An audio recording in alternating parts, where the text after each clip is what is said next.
que ce qui s'est passé il y a quelque temps dans ce pays-là prouve nettement qu'il y avait d'autres forces. En tout cas, c'est ma conviction profonde. D'accord, ce ne sont pas des faux fuyants. Non, je ne le pense pas, nullement. Parce que le président en prend pour son image. Président Macky Sall. S'il prend toutes ces responsabilités-là, invite à un dialogue, que les gens viennent discuter. Oui. Mais qu'on trouve un consensus sur la date pour qu'on puisse aller vers des élections sans contestation. Mais oui, mais qu'est-ce que des recalés à une élection viennent faire dans un débat où il va falloir choisir la date de la présidentielle? Mais parce que ces recalés ont constaté que dans le processus qui les a recalés, le processus était biaisé. Mais oui, mais il est question de trouver une date et non revoir le processus. Est-ce que vous savez que même sur les fiches de mandataires, il est écrit élection pour le 25 février? Ces fiches deviennent caduques. Je me pose même la question. Si les élections ne se tiennent pas le 25 février, est-ce que ces candidats-là qui ont été acceptés deviennent valables? Ils étaient acceptés pour l'élection le 25 février, n'est-ce pas? Oui. Les élections ne se tiennent plus le 25 février. Oui. Est-ce que cela ne mettrait pas en doute déjà même leur validité de candidature? Non, mais la décision du Conseil constitutionnel maintient ces candidats à leur place. Oui. Il y a eu une dernière décision où on a retiré un candidat. Vous savez, le Conseil constitutionnel, en abrogeant le décret du président de la République qui a abrogé la convocation du corps électoral. Jusque-là, il n'y a pas encore de convocation du corps électoral. Comme pour dire que le premier décret semble être toujours de mise, que l'élection c'est pour après-demain, c'est pour aujourd'hui même, le 25, le 25 février. Oui. Comme pour dire qu'il y a tellement de situations nouvelles qui fait de sorte qu'il faut inviter autour de la table les acteurs pour en discuter. Non, mais voir quand même des recalés dans un dialogue où il faut trouver une date, est-ce que ça ne suppose pas qu'on va rebattre les cartes? Tout dépend du dialogue. Mais Fabrice, si le problème n'était pas posé, Rose Wardini allait passer?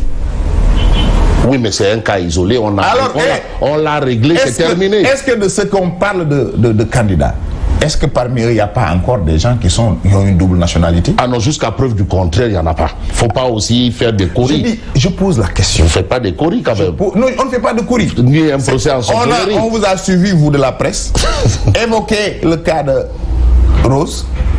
Ensuite, on a vu que c'était une vérité. Nous entendons le nom d'autres candidats disposant de double nationalité. Non, on parle de Khalifa Ababakar Sall, ça a fait les choux gras de la presse. Ça, il l'a démenti, il l'a précisé dans une émission. De ces candidats, pas seulement Khalifa Ababakar. Oui. J'ai entendu moi d'autres noms que je garderai de terre. Non, mais vous n'en savez pas plus. Voilà pourquoi nous voulons en savoir plus. Je préfère perdre du temps et avoir la vérité que d'élire un président, de se rendre compte par la suite. L'affaire Watergate vous a trouvé là, avec Nixon. Le Sénégal est dans une situation où on nous parle de 900 000 électeurs qu'on ne retrouve pas sur le fichier. C'est pas moi qui l'ai dit. C'est des candidats et parmi lesquels des gens qui sont passés. Alors vous pensez qu'on doit passer perte de profit de tout cela? Mais donc il faut rebattre les cartes, c'est ce que vous voulez dire? Je ne suis pas le décideur. Je me mets dans la même posture que le président de la République, président Macky Sall, qui nous a rassurés en disant aux Sénégalais, oui, je maintiens mes propos, je ne suis pas candidat. Oui, le 2 avril, je termine mon mandat, c'est clair et c'est net, j'en demande pas plus. Mais pour arrêter la date, qui vous nous interpelle tous, parce que de cette date pourrait dépendre la stabilité du Sénégal. Mais maintenant, donc vous considérez que ceux qui ne sont pas d'accord avec ce dialogue ne militent pas en faveur de la stabilité du Sénégal? Mais parfaitement. Ah bon? Ah oui. Ah oui. Aujourd'hui, quand il y a des gens qui, pour des questions électoralistes ou pour leur propre personne, tournent le dos à ce dialogue, je dis que nettement, c'est des gens qui ne veulent pas la stabilité. C'est des gens qui ne cherchent pas à assurer une élection transparente, une élection inclusive, une élection démocratique. Parce que, vous l'avez dit, c'est eux-mêmes, c'est pas moi. Reprenez mon doyen Boubacar Camara, ce qu'il disait. Reprenez les candidats recalés comme Bougane et autres, ce qu'il disait sur le processus. Mimi Touré. Oui. Mais la liste est très longue. Oui, mais cette étape est dépassée. Aujourd'hui, oui. Cette étape ne peut pas être dépassée. Ah bon? Parce que nous avons constaté que durant la vérification, il y a des erreurs, il y a des manquements. Et pire encore, dans l'équipe qui doit arbitrer ces élections, 2 d'entre eux, 'ont été accusés de corruption. Vous passez sous silence cette situation. Et même votre candidat à vous. Mais effectivement, nous on voudrait que ça soit clair, parce que nous avons le meilleur candidat. On voudrait avoir une lumière sur ça. Oui, mais on veut l'éliminer, hein, parce que si on reprend le dialogue, c'est clairement ça ne va pas en faveur de Monsieur Amadou Ba. Ah bon, et pourquoi? Ah ben oui, mais attends, mais vous imaginez que cette situation-là se retourne, alors qu'est-ce qu'on va faire? Mais pourquoi on s'en gérait de candidat? C'est pas la volonté cachée un peu de ce fait de vouloir rabattre les cartes? Je vous parle en intime conviction. Je n'ai ni entendu parler en coulisses, ni publiquement, ni officiellement, ni officieusement. Le président Macky Sall, président de la coalition à laquelle nous appartenons, a fait le choix et nous a proposé le candidat Amadou Ba que nous soutenons. Sans réserve. Mais oui, mais on sait aussi que dans Benno est divisé en deux, l'APR est divisé en deux. Hein? Il y a des pro Amadou Ba et il y a des pro Macky Sall. Ça aussi, c'est un fait. Vous êtes pro qui? Jean Pape Diop. Non, mais. Moi, je suis pro Pape Diop. Moi, je suis de beaucoup de je suis pro Pape Diop. Ouais, ça, on en reviendra. Voilà. Voilà.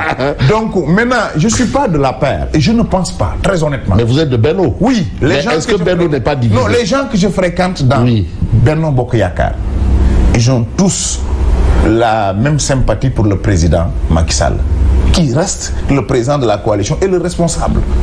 Qu'il y ait des gens proches de Amadou, qu'il y ait des gens proches de X ou de Y, c'est normal dans un grand parti. Et comme ce n'est pas mon parti, moi je me garde de faire un procès d'intention. Moi je suis sur les principes. Mais est-ce que ce n'est pas une dualité aussi, hein? Non, sinon, il ne peut pas y avoir de dualité dans un régime présidentiel. Oui, mais attends. Le Premier ministre ou bien quelqu'un à la place du calife. Mais vous avez suivi le premier conseil des ministres. Oui. Où le président de la République, qui nomme son Premier ministre, renouvelle sa confiance au Premier ministre Amadou Ba, qui, j'aime le citer souvent, dire que le seul problème entre moi et le président, c'est qu'il n'y a pas de problème. Mais oui, maintenant, partout vous allez, partout vous allez. Même vous, si vous allez à Saint-TV, il y a des gens qui ne sont pas pour toi.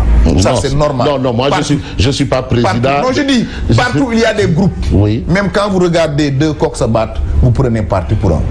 Donc, cela existe. Ça existe. Mais cela, qu'est-ce qui existe? C'est-à-dire, c'est cette division dans Benno Bokk Yakaar, certains pour Amadou Ba et d'autres pas avec Amadou Ba, mais plutôt pour autre chose. Mais non, mais Amadou Ba, c'est le choix de Macky Sall. Et dans Benno Bokk Yakaar, tout le monde est d'accord avec Macky Sall, de ce que je sache. Maintenant, s'il y a autre chose, je ne le sais pas. Et je me garde de faire de la météo politique. Ce qui est certain, ce qui est constant, même avant-hier, quand le président faisait son interview, vous avez vu à travers les images, après j'ai constaté que le Premier ministre y était. Et l'ambiance que j'ai aperçue, pour moi, est loin de ce que disent les gens. Vous savez, les gens cherchent à nous distraire. Des gens cherchent à vouloir casser notre dynamique. Parce que nous avons cru aux propositions du président Macky Sall qui a fait un excellent bilan. Mais qui cherche à casser votre dynamique? Mais nos adversaires. Ah bon? Ah oui. Et non vous-même? Mais il y a de la faute. Non, mais on ne peut pas. On ne peut pas s'asseoir. Au sein de vous, il y a des gens qui vous disent c'est probable. Le choix n'est pas convaincant. Oui. C'est pas les adversaires. Oui, mais cela a été dit. S'il y a des gens qui ne sont pas d'accord, ça c'est normal, parce qu'on est en démocratie. Et pas n'importe qui. Oui. Tu en connais quelqu'un? Mais j'entends parler, par exemple, Monsieur Mambaïna, et je vois... Ah oui, et vous savez, non. Et je vois aussi Thérèse Faye. Mambaï, vous savez Mambaïna,